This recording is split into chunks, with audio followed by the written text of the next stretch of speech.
Depuis le 26 février 2026, il pleut des bombes sur le Moyen-Orient.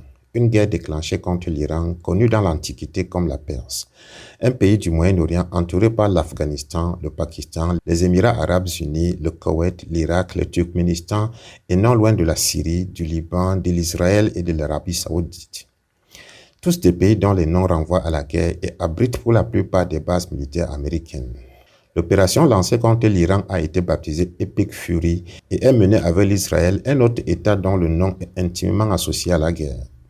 Ce qui est particulier avec cette guerre qui embrasse petit à petit le Moyen-Orient et pour laquelle toutes les puissances sont en train de limer leurs machettes, c'est qu'elle n'est pas frontale.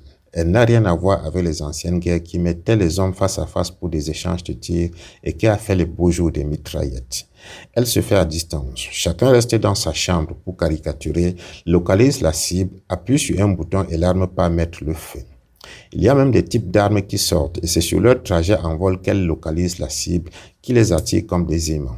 Dans ce domaine, l'humanité peut être tranquille, l'arme à tuer est au point, qu'elle soit chimique ou nucléaire, dans un monde où la paix est sur toutes les lèvres. Cette guerre a le mérite de réveiller le monde entier sur les vérités cachées. La paix, c'est le créneau de l'Organisation des Nations Unies avec siège aux États-Unis. On y vote chaque jour des résolutions pour mettre fin au conflit ou les prévenir. Et le premier votant ou le pays qui y impose presque tout, c'est les États-Unis d'Amérique. Mais à contrario, les mêmes États-Unis, tout en parlant de paix, ont quasiment quadrillé la planète avec leurs bases militaires. D'après RTS Info Monde, un rapport du Congrès américain fait état de 128 bases à l'étranger situées dans 51 pays. Mais pour nombre d'experts, ce chiffre est largement sous-estimé. Selon David Vine, ex-professeur d'anthropologie à l'American University de Washington, qui suit l'évolution de ces installations depuis 25 ans, le nombre de bases militaires américaines est estimé entre 750 et 800 sites répartis dans le monde entier. Leur taille varie. Certaines bases sont aussi grandes que des villes, comme en Allemagne, en Italie, au Japon et en Corée du Sud, tandis que d'autres sont beaucoup plus petites. Et lorsqu'on considère la base aérienne d'Aviano en Italie comme une seule entité, elle est en réalité divisée en 7 ou 8 sites différents, explique-t-il. La plus grande base américaine à l'étranger se trouve à Pyeongtaek, en Corée du Sud. Par ailleurs, nombre d'infrastructures militaires sont construites dans le plus grand secret avec radars, prisons militaires et postes d'opération spéciales. Il y a de plus en plus de bases américaines cachées ou implantées au sein même d'installations militaires du pays hôte, précise David Vine.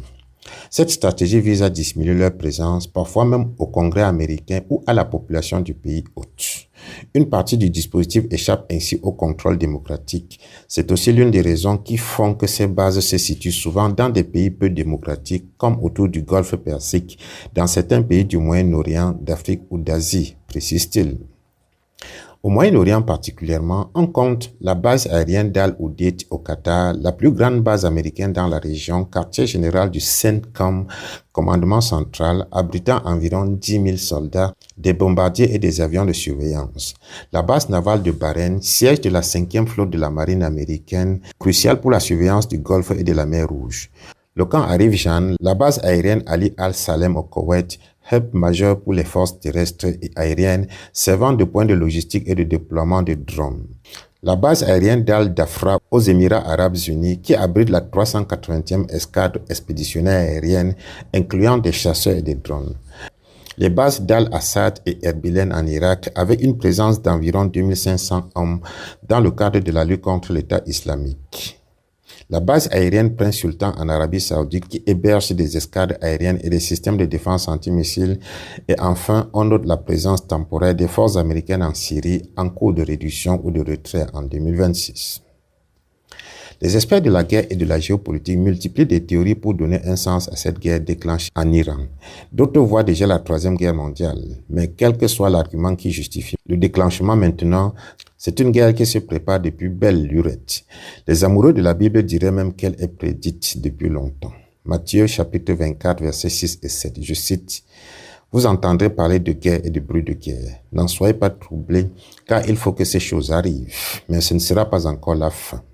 On verra s'élever nation contre nation, royaume contre royaume, et il y aura des pestes, des famines et des tremblements de terre en divers lieux. » Fin de citation.